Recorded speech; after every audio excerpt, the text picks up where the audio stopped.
Investigators seek a serial bomber whose targets crisscross New York State. 4 deadly explosions in 90 minutes leave only vague clues to the bomber's identity.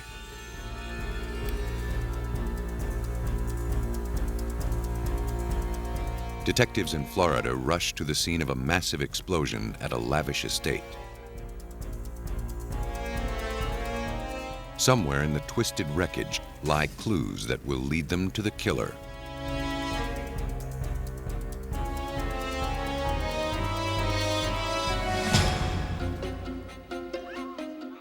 Bomb investigators must piece together the shattered remains of an intricate puzzle. Every long and grueling bombing investigation begins with a short fuse.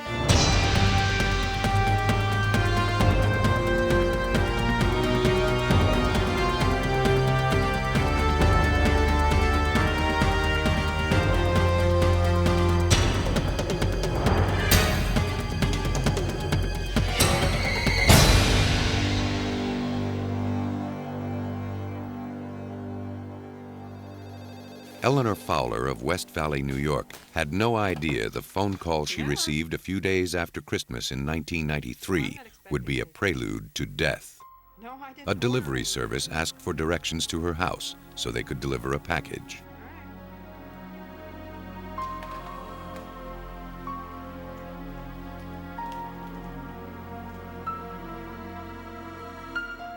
Suspicious, Eleanor called the police. They told her anonymous packages aren't a crime, and there was nothing they could do.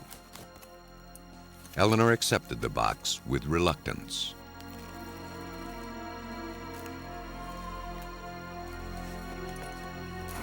She cut into it and removed the crumpled newspaper.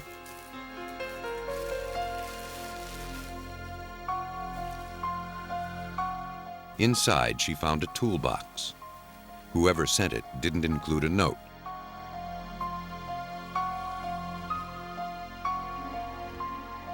She flipped the latch and lifted the lid, triggering a fatal explosion.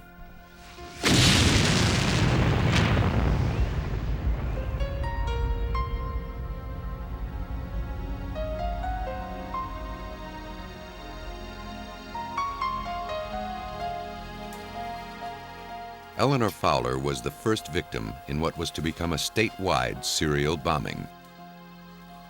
5 more bombs, concealed inside identical toolboxes, were delivered throughout northern and western New York within 90 minutes. 4 of the bombs exploded, killing 5 and injuring 2. Investigators from 3 New York offices of the Bureau of Alcohol, Tobacco, and Firearms, along with their national response team, followed the trail of explosions to each bomb site. The ATF is the federal agency assigned to investigate bombings.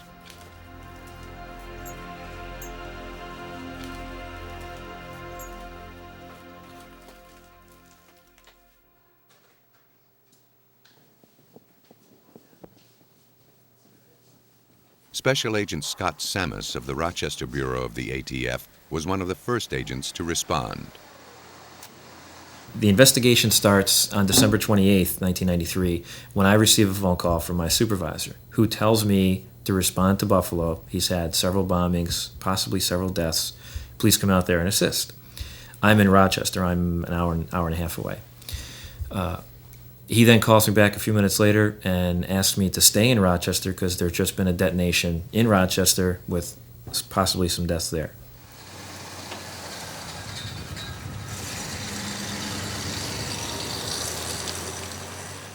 The 4 simultaneous bombings would stretch the limits of the ATF and other law enforcement agencies.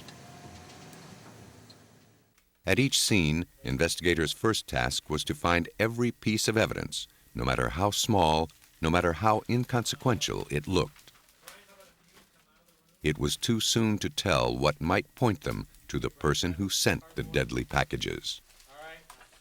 Much of the evidence consisted of small fragments coated with explosive residue. To determine what kind of explosive was used, the evidence at each scene was bagged and sent to forensic chemist Doug Klapek.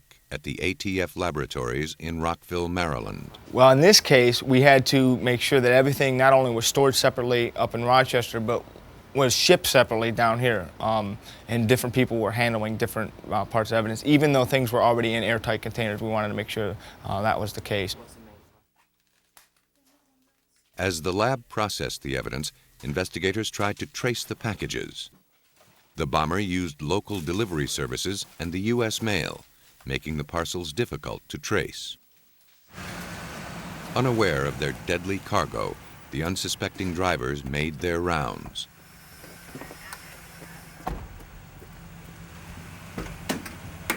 The packages, weighing about 16 pounds, looked harmless enough. How could the delivery people know they were laden with death? Not all the bombs reached their targets. When one driver tried to deliver a package to Corrections Officer Scott Kemp at the New York State Penitentiary, he learned Kemp wasn't working. The penitentiary couldn't accept the package. Aggravated at the delay it would cause him to redeliver it another time, he threw the box into the back of his van. Through sheer luck, the bomb didn't detonate. This bomb and another that malfunctioned were disarmed by the Erie County Sheriff's Bomb Squad. They provided investigators with an important break in the case. They now could look at how the bombs were built. Inside this device, after is tripped by opening it up, this would trip the device. Not doing the latch, but opening it up like this would trip the device, like that. That would cause the detonator to explode inside here and hit this about 4 pounds of dynamite. Also included inside of this device was about 11.5 pounds of shrapnel. And these shrapnel pieces were of 28 different varieties. Propelled by the dynamite, each piece of shrapnel travels 10 times faster than a bullet. Moving at 14 to 15,000 feet per second, the shards can tear through solid concrete. Explosives are grouped in two categories: high explosives and low explosives. High explosives like dynamite and C4 are the most powerful.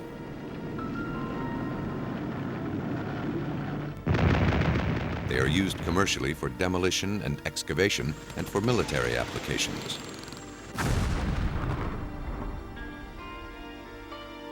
Very stable to work with, high explosives require a great amount of force, a detonator, to set them off.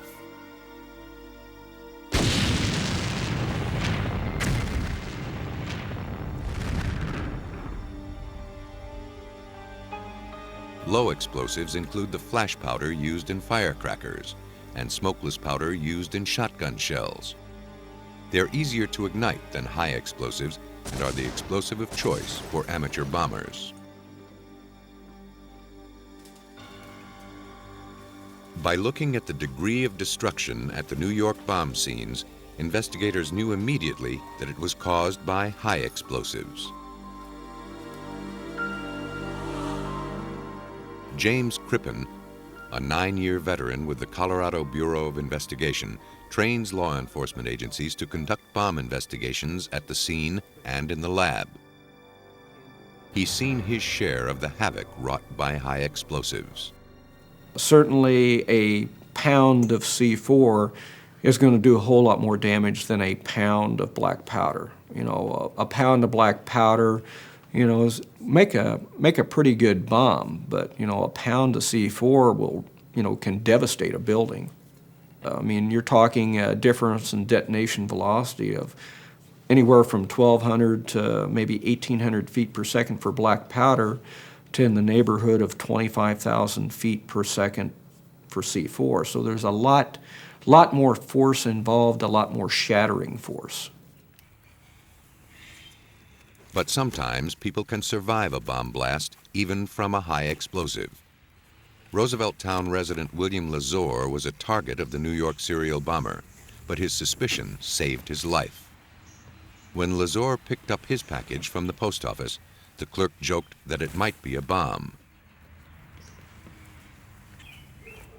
Though the clerk was trying to be funny, Lazor was careful enough to open the toolbox with his rake.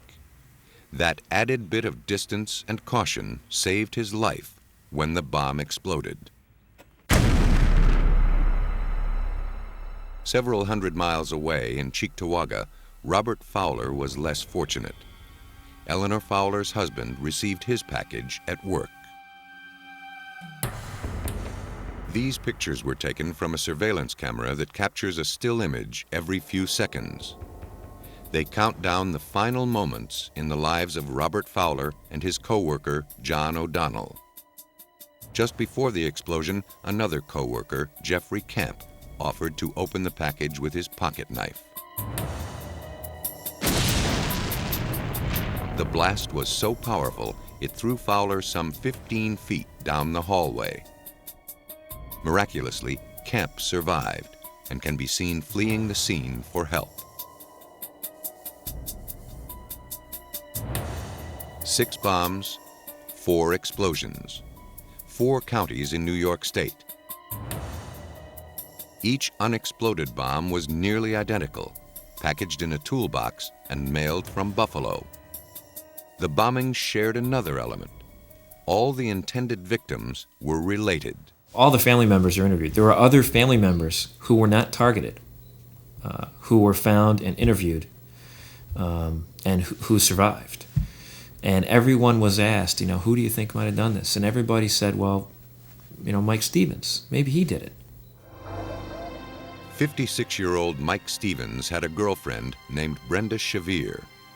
Everyone targeted in the bombing was related to Brenda. The connection might have been a coincidence, except for one more revealing detail.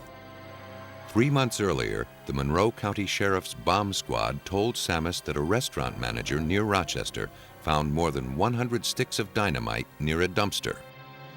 The code numbers on the dynamite matched the dynamite in the unexploded bombs.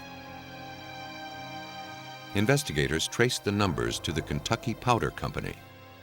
The firm, housed in a quarry, sold blasting supplies. Employees gave Sammis a description of a man who had purchased 55 pounds of dynamite and 50 blasting caps 4 months earlier. Sammis's investigation revealed this man to be Earl Figley, a close friend of Mike Stevens.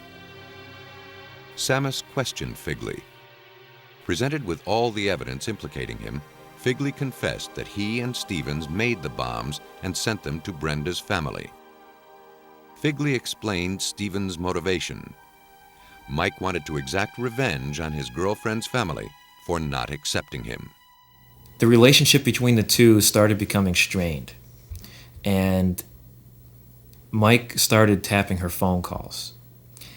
And just as in any relationship, your own family is going to support you in your relationship with another person. And that's what happened in this case. Things weren't going well. Family members of Brenda would tell her, if it's not working out, why don't you get out of the relationship?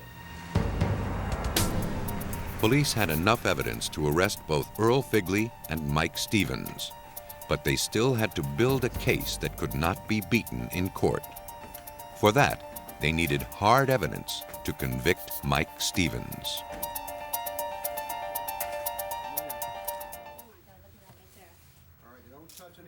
In New York in 1994, detectives continued to follow every lead as they built their case against a serial bomber. While Mike Stevens and Earl Figley were in jail, the ATF National Response Team searched Figley's hotel room. They found boxes identical to the ones used to send the bombs.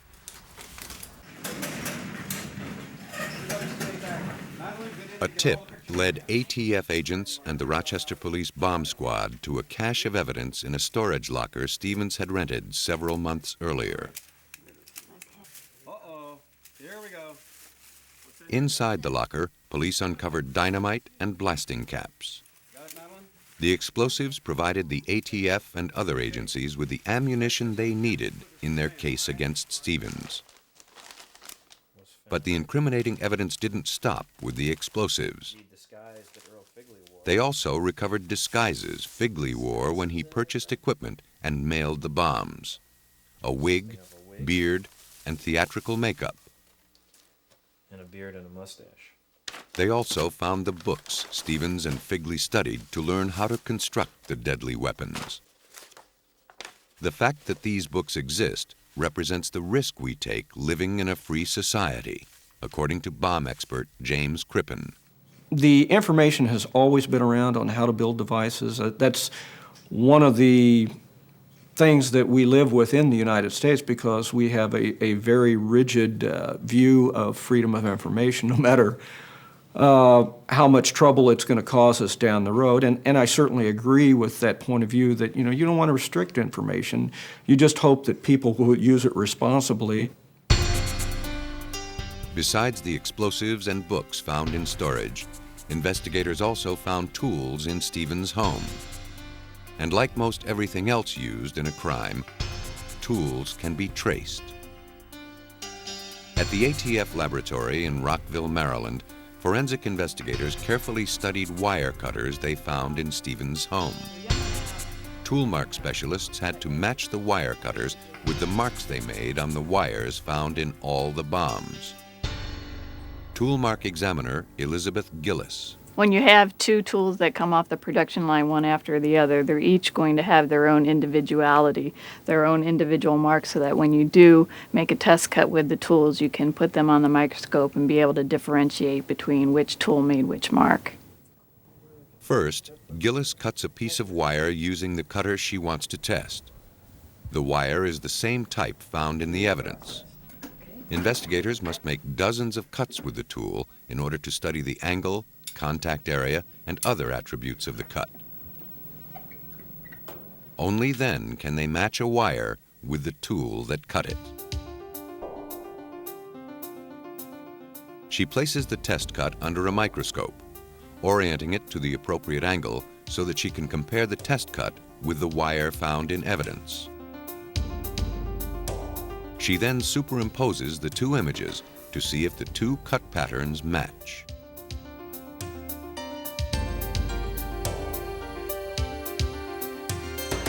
In the case of Mike Stevens, investigators made a successful match.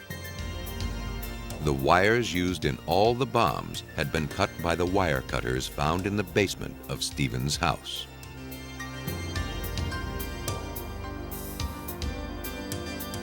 While the books, wires, and tools helped investigators tighten their grip on Mike Stevens, they still wanted one more piece of evidence. They needed to establish a connection between the explosives and the suspect. People think that when a bomb goes off and blows up, that everything goes away. There's nothing further from the truth. When you have an explosion, all the explosive material is converted into a gaseous state that actually is consumed in the explosion. Well, that will go out as a heated gas, and when it hits other objects, it will cool down and start coating those objects, such as metal or clothing or wood or whatever. So not only will you have unreacted particles of explosives, but you'll have this gaseous film that's developed on other objects that you can test and get the residues from. At the ATF lab in Rockville, Maryland, Doug Klapek analyzed residue from the bomb scene to determine the kind of explosive used. Once identified, Klapek tried to match it with evidence collected from Mike Stevens. The residue from explosives evaporates quickly, so samples of the debris were packed in airtight canisters. To test for explosive residue, Klapek had to capture it as it dissipated. He prepared a charcoal-filled pipette, which he then inserted into the top of the canister.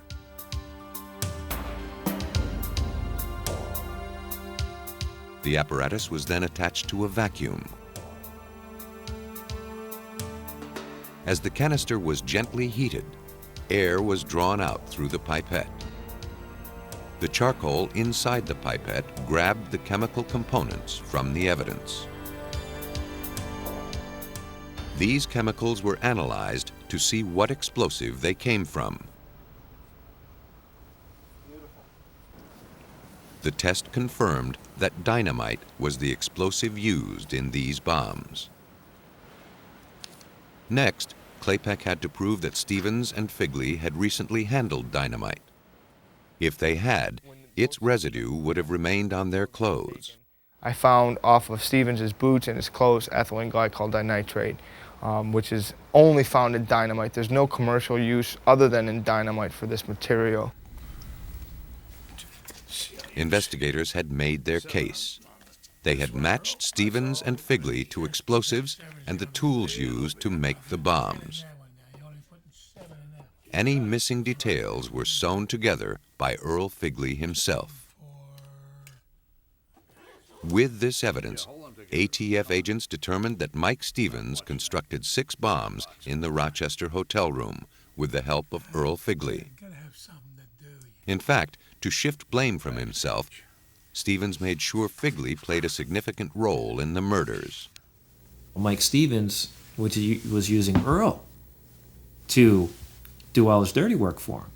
And he was successful, I guess, for a few hours anyway, but not for very long. Stevens' motive was vengeance. He was determined to make Brenda Shavir's family pay for rejecting him. To be certain the bombs were fatal, he loaded each with shrapnel. There is no doubt in my mind that these devices were designed to kill somebody upon opening. They were a strictly booby-trap device addressed to a specific person. In order to make the bombs harder to trace, Stevens stuffed the packages with newspapers from Buffalo, so it would appear the packages were sent from there, not from his home in Rochester. In court, Figley implicated Mike Stevens, then pleaded guilty. He was sentenced to 20 years in prison. Convicted of the deaths of 5 people, Stevens was sentenced to 4 consecutive life terms. Most times, when a bomb detonates, it begins an agonizing catastrophe. But in a small town in Georgia, explosions are an everyday occurrence.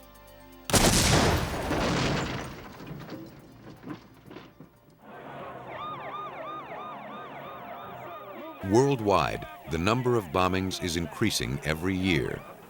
An alcohol, tobacco, and firearms study revealed that from 1990 to 1994, the number of reported bombings nearly doubled in the United States alone. Pete Maston, head of ATF training, has investigated explosions for more than 30 years.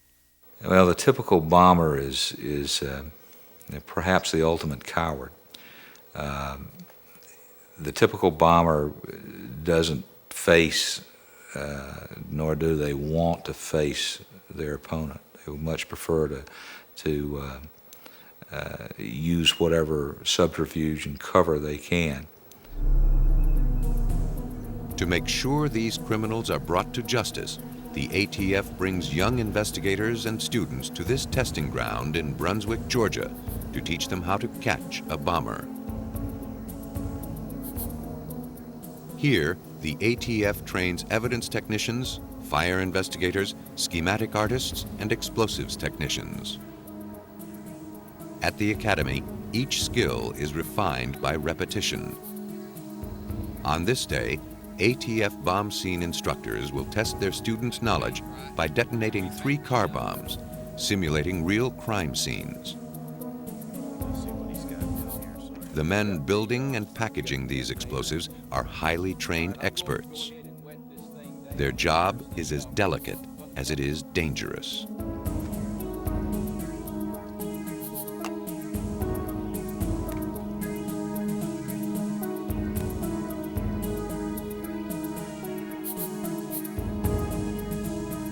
One cannot underestimate the power of the explosive materials. That's why, in inexperienced hands, bomb-making information can be a recipe for disaster, as instructor Larry Casey explains.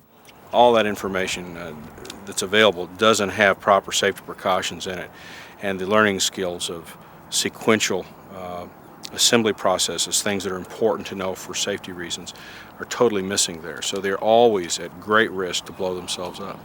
And we oftentimes will get a call and you'll find the tragic aftermath in a garage or someplace where the kids were doing experimentation, and what you get are pieces of bodies and tools scattered around and death and destruction, and that's the sad part of this. Instructors at the academy begin the training session by building pipe bombs.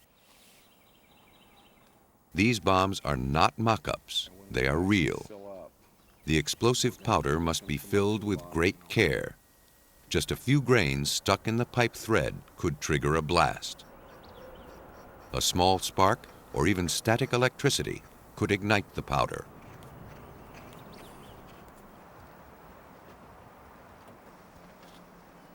For the test, the bomb is placed so the end caps shoot into the engine compartment and the back seat, making the work of finding them more of a challenge for the students. So that big high-pressure end cap should go right into that radio area. So it's yeah. fore and aft kind of at this angle? Yeah. Okay. When everyone has cleared the area, it's time for detonation.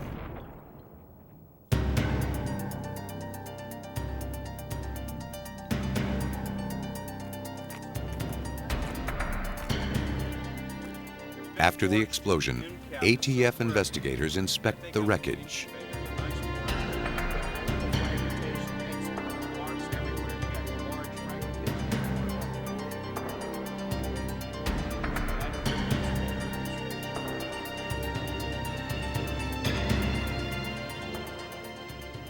Some of the lighter fragments were propelled hundreds of feet into the woods, creating a huge area to investigate. These fragments provide the students with valuable clues about the makeup of the bomb and where it was placed inside the car. In the field, nothing can be overlooked. Investigators have only one chance to gather evidence. Once the scene is released, it's going to be very difficult, if not impossible in some cases, to come back into that scene or to recreate that scene hours, days, or weeks later. So it's a one-shot opportunity for perfection.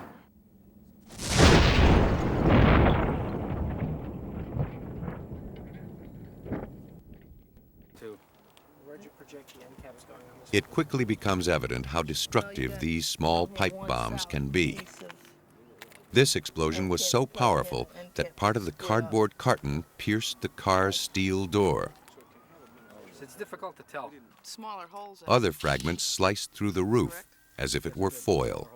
These holes are larger because the pieces didn't fragment as much.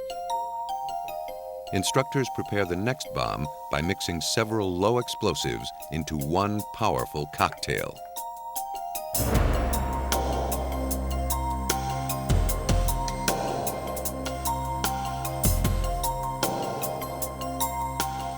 The work is nerve-wracking.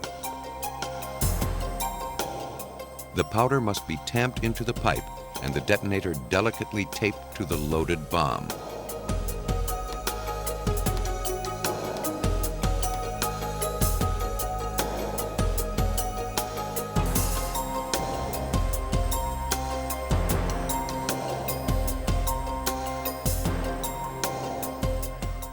In some cases, the seat cushions are wetted down to prevent fire from destroying evidence the students will need to work with.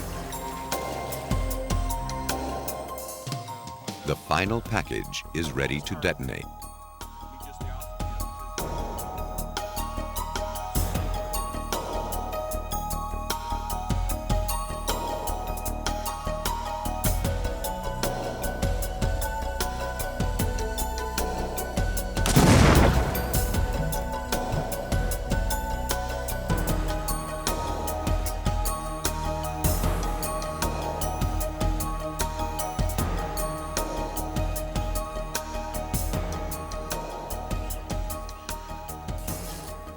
After the explosions, the students divide into teams. The team leader assigns each person to a task. Charlie, Ray, Rick, Frank, Joe.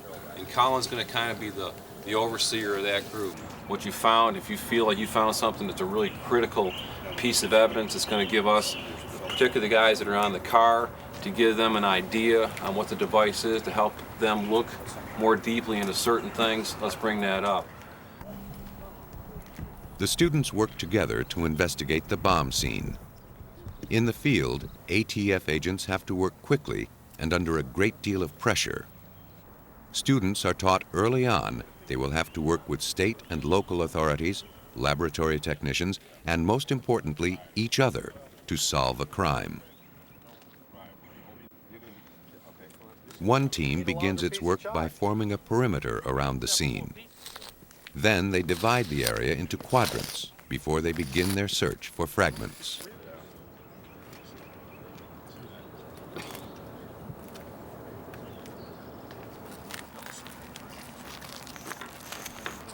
Hey, Jim? Just let him. Colin. Here's your, this looks like the piece of the end cap, right? The students walk along the tarmac, advancing as a team so they don't miss any shard of evidence. Each piece is then identified with a chalk circle or a small orange cone and assigned a number. In an explosive scene like this, evidence numbers can reach into the thousands.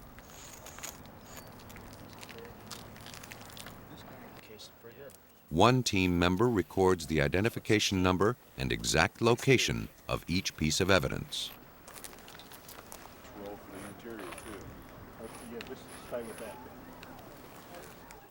Distances between the fragments are measured to plot their location.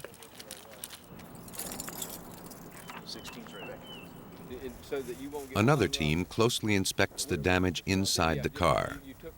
Their job is to figure out which fragments are part of the car and which may be parts of the bomb. For many of the students, this is the first time they have seen a bomb's devastation up close. It won't be their last.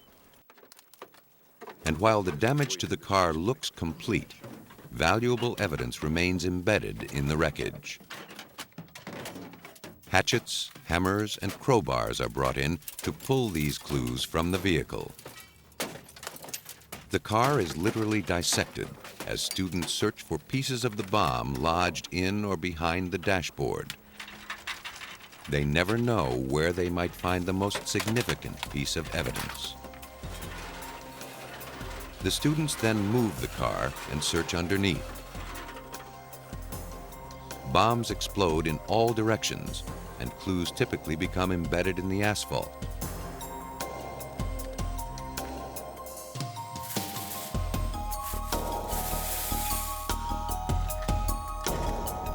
Inspectors then sweep up what remains of the scene.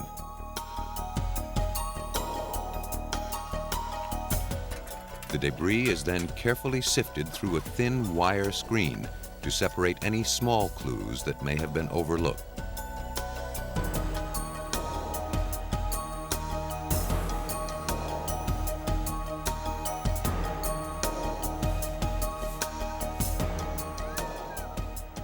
Instructors intensify the pressure and pump up the realism by adding a chaotic element to the bomb scene. They're called survivors.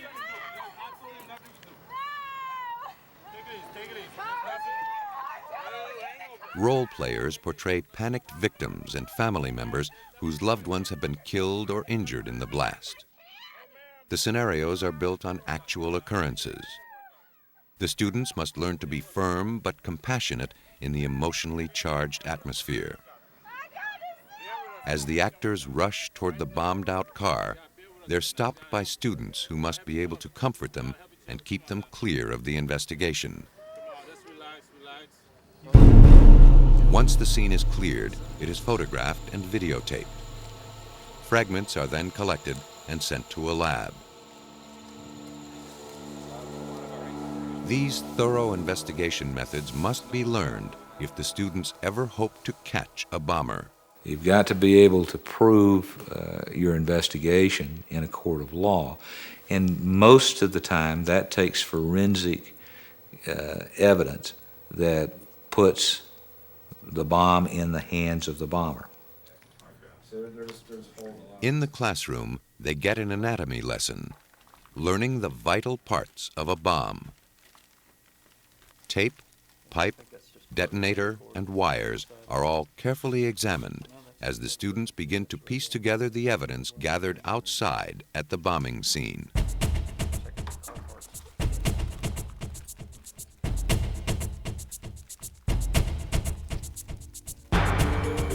The need for well-trained ATF investigators is crucial for crime solving. Usually, when a bomb goes off, the bomber is miles away. But in a case in Florida, he struck frighteningly close to home.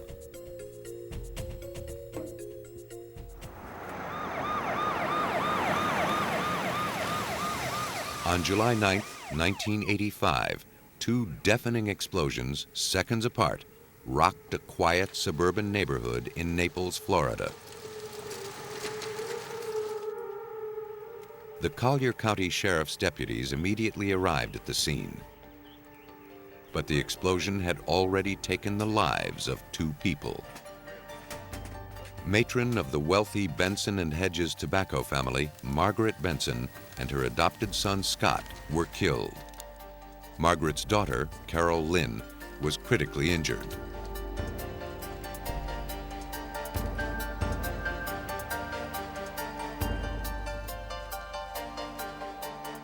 The sheriff's office knew this type of devastation was no accident. They called the ATF for help.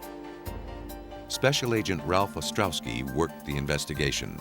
In my 22 years with ATF, particularly my time in Cleveland, when I worked a lot of organized crime, bombings, vehicle bombings, this was without a doubt the worst vehicle bombing I had ever seen.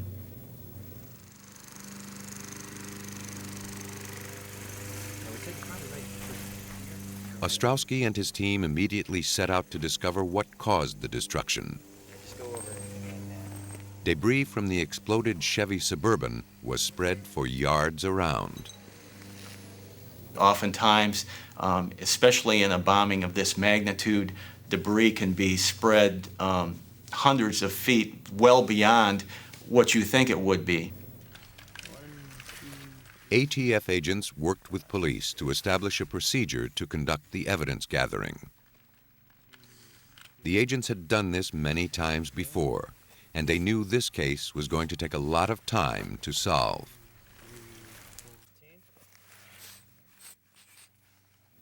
So by the second or third day, needless to say, the scene got to be very, very tedious to work. The agents were forced to wear masks because of the stench, and they did an excellent job in recovering as much of the evidence as they did recover. Every fragment was marked. Chalk outlined where pieces of debris landed after the explosion.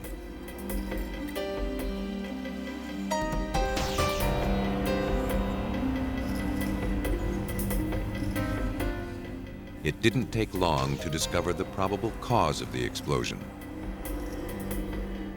They found pieces of large metal pipes that weren't automobile parts. The ATF was confident the vehicle was destroyed by a powerful pipe bomb, but they now had to determine how it was constructed and who planted it. The vehicle was absolutely destroyed. This was a large vehicle, a 1978 the Chevy Suburban. The top of it was peeled back with two 27-pound pipe bombs in a contained vehicle. The force of the explosion did a great deal of damage. B6. As the evidence continued to accumulate, agents began questioning witnesses. Like I said, I went ahead and... The first person they spoke with was Stephen Benson, the only family member to escape injury. Escorted them in the car. His mother and his brother had been killed. His sister was fighting for her life in a hospital, yet police reported that Stephen Benson's demeanor was perfectly calm, even upbeat. This raised the suspicions of Collier County Captain Tom Storer. My suspicions were aroused immediately that something is not right in what was going on. That it just wasn't consistent with a catastrophic event that had just occurred. Within 24 hours of the explosion, Stephen Benson stopped talking directly with police. All questions filtered through his attorney. Though suspicious about Stephen Benson, investigators had to be careful not to jump to conclusions. So far, they had no solid evidence for or against Benson's involvement. It was too early in the game to launch accusations, and they had no time to waste following a false trail. Okay, we'll be in touch with you. Okay, thank you. We follow the evidence wherever that evidence is going to take us. If we focus on one subject and use all of our resources on that one subject and we happen to be wrong, then we've wasted very valuable time early on in the investigation when it's probably one of the most critical periods. Back at the sheriff's office, investigators began to study all the evidence from the scene, including pieces of electronic circuitry and batteries, elements of a trigger device. They knew that whoever planted the bomb had some expertise in assembling electronics. Ralph Ostrowski and Jack Gant began to study a schematic artist's map of the explosion, giving them a clear look at the epicenter and direction of the blast. The purpose of these sketches that we're looking at here today is to assist the investigator when he testifies in court. He'll be asked by the defense where each piece of these articles were picked up, and he must be able to testify that he picked these articles up in a location around the car. He must be able to provide testimony of what this article is. He must be able to tell the date and time he got it and identify it later, that this is the item that he picked up the particular day of the crime. Without that testimony, this evidence cannot be used in court. The schematic shows where every speck of evidence was found after the blast. Their small size and great distance from the car are testament to the tremendous power of the explosion as it tore through the vehicle. Once the maps were drawn and the evidence was collected, the investigation moved north. Fragments gathered at the scene were taken to the ATF laboratory in Atlanta, Georgia. Here, investigators would try to make sense of the twisted wreckage of the vehicle.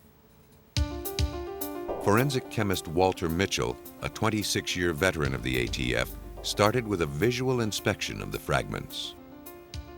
Through the microscope, Mitchell studied the small wafer-like specks clinging to the sample. He tentatively identified the particles as smokeless powder.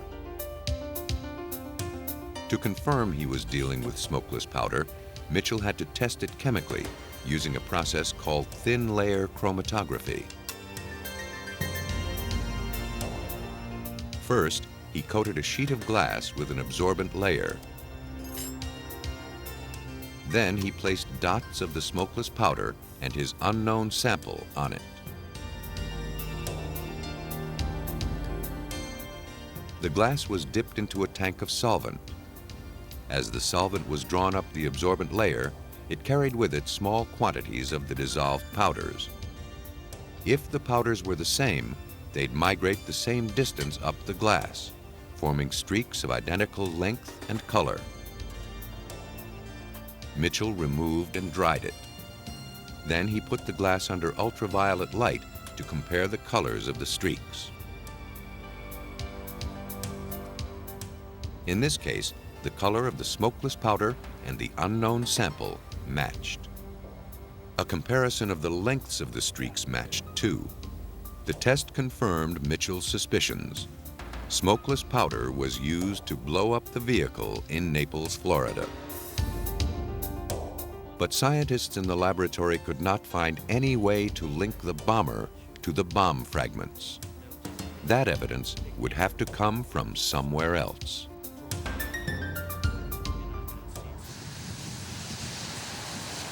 In Naples, Florida, forensic investigators began to track down the origin of the metal pipe they believed housed the bombs that killed the Bensons. Pipe manufacturers stamp a maker's mark on their products. Fortunately, enough of the logo survived the blast to be identified. Agents traced the pipes to the only company in town that sold that brand. A store employee told investigators that a few days earlier he had sold the pipes to a man wearing a baseball cap and sunglasses. The buyer said he worked for the Del Rey Construction Company. Investigators later found out that no such company existed. They took the invoices as evidence. The signatures were nothing more than a scribble, but the paper contained something more revealing. The invoices bore the impressions of a palm print. Could they be the link to the suspect, Stephen Benson? Authorities obtained Benson's own palm prints for comparison. They hoped to find enough points of identification between the two to make a match. In this case, these palm prints that did come up on these forms are in excellent condition, and the points of identification probably reached near 60 to 75 points of ID. There's no question in anybody's mind that these palm prints are those of Stephen Benson. We have an item we'd like to show you that we... A background check on Stephen Benson uncovered his fascination with explosives. In a high school yearbook, a dedication he wrote to an old girlfriend read, "I hope to see you this summer, then we can bomb around." We had developed information that he started experimenting with explosives back many years ago in Pennsylvania. We had talked to witnesses that saw him with firecracker, M80, M100 type of devices, using copper tubing, using remote control to set off some of these firecrackers.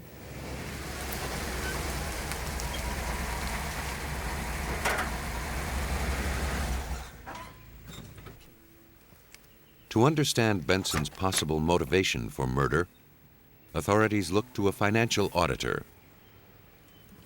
The auditor determined that Benson, despite his access to a family fortune, was a terrible businessman. Police discovered that his financial failures were so far-ranging that Stephen started forging checks from his mother's accounts. When Margaret Benson discovered this, she threatened to write Stephen out of her will. Could it be Stephen Benson saw one clear way to get at those millions?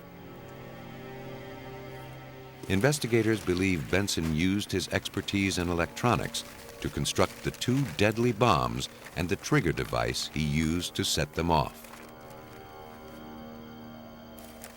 On the morning of the bombing, Stephen told everyone he was going to pick up coffee and donuts. But police believe this is when he planted the bombs in the car. Once that was done, all he had to do was trigger the bombs, and a family fortune would be his. Or at least, that's what he planned.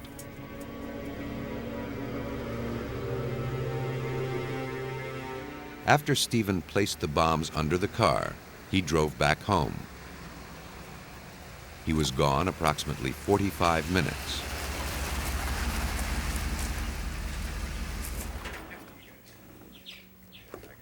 Carol Lynn, Margaret, Scott, and Stephen set out to drive to the Gulf Coast to survey property for a new house. Carol Lynn reported that Stephen calmly walked side by side with the group, giving no indication of the tragedy he knew he was about to ignite. But as they were all about to get into the car, Carol Lynn noticed something was wrong. Carol Lynn was able to tell us that the morning they got into the vehicle to leave, that things didn't look right at that point. She noticed that Scott was the driver. That was very rare that Scott was ever the driver. She noticed that Mother was in the front seat. Mother was seldom in the front seat, and that was her place because she got car sick a lot. According to his plan, Stephen made sure everyone got into the car.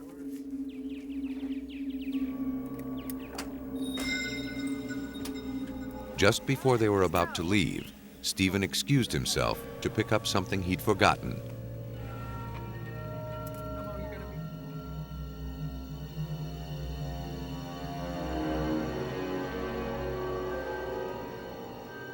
he disappeared inside the house.